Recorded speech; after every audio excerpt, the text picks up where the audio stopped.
आप मेरी कहानियों को सुन रहे हैं तो सबसे पहले इसे सब्सक्राइब करें कि मैं अगली कहानी जब पोस्ट करूंगी तो सबसे पहले आप तक पहुंचे।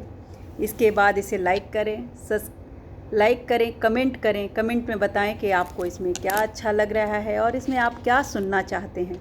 मेरा चैनल है हिस्ट्री किस्से कहानियों के। ये कहानी ली गई है पन्ने डायरी से। मैं बिनल आज आपको सुना रही हूँ हृदय स्पर्शी पति पत्नी के प्यार की एक कहानी, शादी की वर्षगांठ। तो आइए सुनते हैं कहानी। अलका, आज विवाह के 39वें वर्ष पूरे हो गए हैं। अब हमारे मिलन का 40वां वर्ष शुरू हो गया है। रात के 12 बज रहे हैं। सभी नाते रिश्तेदार खा पी कर केक कटवा कर अपने निवास के लिए रुखसत हो गए हैं। सभी के जाने के बाद मैं और अलका कॉफ़ी की घूंट लेते हुए बीते हुए लम्हों को याद कर रहे थे। कॉफ़ी की एक हल्की घूंट ले अलका ने कहा, देखिए ना, समय कैसे कट गया, पता ही नहीं चला। हाँ, आप ठीक कह रही हैं। शुरू के समय में आप अपने देवर नंद की पढ़ाई लिखाई व शादी विवाह में व्यस्त रहीं।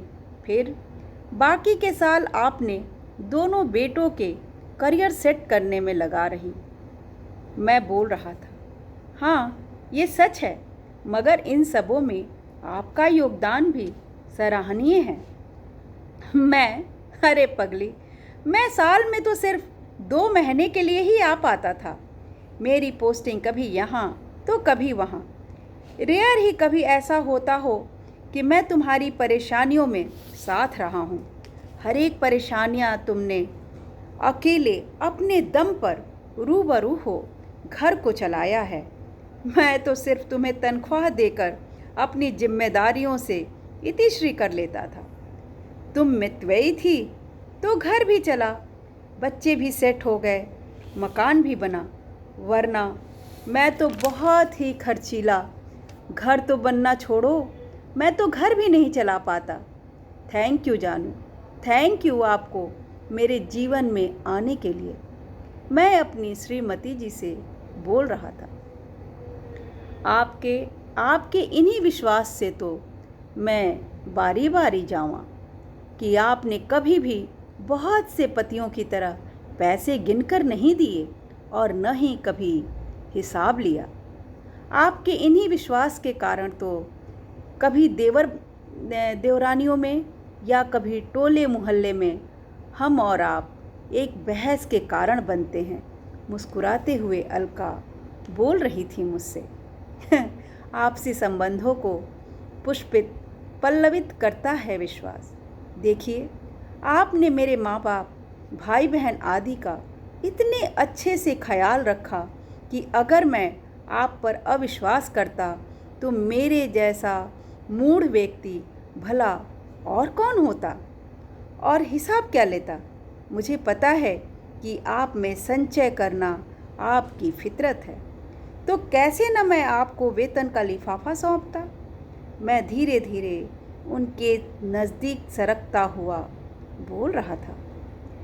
आपके यही विचार दूसरे से ऊपर आपको स्थापित करते हैं, श्रीमती जी ने कहा मेरी तारीफ करते हुए। आपके लिए तारीफ सुनना उन्हें नहीं सुहा रहा था। अपने लिए उन्हें तारीफ सुनना नहीं सुहा रहा था। यही आपकी गंदी आदत है अलका। जरा सा मैं कुछ बोलता नहीं हूँ कि आपका पति अष्टकम का पाठ शुरू हो जाता है। आप मुझे एक सामान्य पति ही बना रहने दीजिए ना, प्लीज़। मैंने मुस्कुराते हुए अलका को हाथ जोड़ते हुए बोला। अब कॉफ़ी ख़त्म हो गई थी। अलका दोनों कॉफ़ी का मग हाथ में पकड़ किचन में रखने हेतु सीढ़ियों की तरफ बढ़ते हुए बोलने लगी कि आपने तारीफ़ की बात है। बोलने लगी कि आप में तारीफ़ की बात है तो क्यों ना करूं। जब देखो तब मेरी परिवार के प्रति जिम्मेदारियों की चर्चा करके मेरा मुंह बंद कर देते हो। थोड़ी इटलाती हुई अलका आगे सीढ़ियों की तरफ बढ़ गई। मेरा घर डुप्लेक्स है, इसलिए किचन हमारा नीचे हुआ करता है। आप कितनी विशिष्ट हैं अलका, इसे न केवल मैं बल्कि परिवार के करीब सभी लोग जानते हैं। मैं तनिक तेज स्वर में बोला उन्हें। सीढ़ियों से गूंजती हुई आवाज़ आई कि अच्छा जी, अगर आपकी अलका पुराण पूरा हो गया हो तो आप भी नीचे आ जाइए। मैं बोला, जैसा आदेश आपका, कहकर उठने लगा। तभी मग गिरने की आवाज़ के साथ एक अंतर्नाद सुनाई दिया। गौतम। इस आवाज़ को सुनते ही मैं सीढ़ियों की तरफ लपका। देखा कि नीचे गैलरी में अलका अचेत पड़ी थी।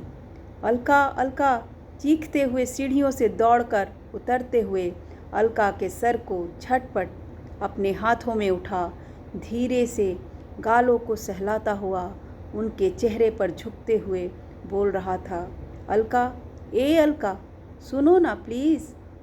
किंतु उनके चेतना में तनिक भी भाव नहीं दिखे। उन्हें उठाकर बेड पर लिटाया और छोटे भाई को फ़ोन करके तुरंत आने के लिए कहा। अभी तो वो रास्ते में ही थे। कुछ ही मिनट तो हुए थे हमारे घर से जाते हुए। कुछ ही मिनट में छोटा भाई मेरे घर आ गया। भाभी की हालत देख रुआसा सा होकर बोला, भैया ये सब कैसे हो गया? कुछ देर पहले ही तो हम लोग डिनर करके गए हैं। छोटे, तुम जल्दी से कार निकालो, हमें अस्पताल चलना होगा। अभी आधे रास्ते गए ही थे कि मेरी रुलाई तेजी से फूट पड़ी। भाई कार किनारे रोकते हुए बोला, भैया क्या हुआ? अलका चली गई। क्या? भाभी नहीं रही? रोते रोते भाई ने गाड़ी मोड़ी और हम वापस घर की तरफ चल पड़े। अलका का निस्तेज पड़ चुका चेहरा मेरी गोदी में था और मेरी आंखों से निकले आंसुओं की धार निरंतर उनके चेहरे पर गिर रही थी। उनके गीले गालों को सहलाते हुए मैं बुदबुदाया, अलका प्लीज़ प्लीज़ उठो ना, देखो अपने बुढ़ऊ को, प्लीज़ देखो ना अपनी बुढ़ऊ की तरफ। एक बार तो उठो, देखो ना प्लीज़। क्या हुआ बुढ़ऊ, किसको उठा रहे हो? मुझे झकझोर कर जगाते हुए अलका ने कहा। तो मैंने अपनी आंखें मलते हुए इधर उधर सिर घुमाकर देखा। अरे ये तो मैं अपना ही बेडरूम है। अभी तो रात्रि के ही पहर हैं। मुझे भौचक्का देख अलका ने मेरे सिर पर हाथ फेरते हुए कहा, क्या कोई डरावना सपना देख लिया आपने? अरे वह डरावना ही नहीं, महा डरावना दुःस्वप्न सा था। उन्हें अपने करीब देख उनकी आगोश में जा सीने में अपने आप को छुपाते हुए मैंने बोला, चलो छोड़ो हमारे दाम्पत्य जीवन का 39वीं एनिवर्सरी की आपको बहुत बहुत बधाई और शुभकामनाएं, कहकर अलका ने मेरे माथे को चूम लिया। मैंने उन्हें अपनी बाहों के घेरे में लेते हुए बोला, आपको भी बहुत बहुत बधाई व शुभकामनाएं। ईश्वर से प्रार्थना है कि वह हम दोनों को यूं ही अभी कुछ और साल हंसता मुस्कुराता हुआ बनाए रखे। तो क्या फिर से आपने मुझे मरता हुआ देख लिया? न जाने क्यों यही सपना मुझे बार बार दिखता है, वो भी एनिवर्सरी के 1-2 दिन पहले तो ज़रूर ही दिखता है। हर बार मुझे हृदयाघात दे जाता है, मगर आखिर कब तक? चुप रहिए आप। मुझे पता है कि आप मुझे अत्यधिक प्रेम करते हैं, इसीलिए ऐसा होता है। यह अच्छी तरह समझ लीजिए कि मैं आपको इतनी आसानी से जल्दी छोड़कर जाने वाली नहीं हूँ।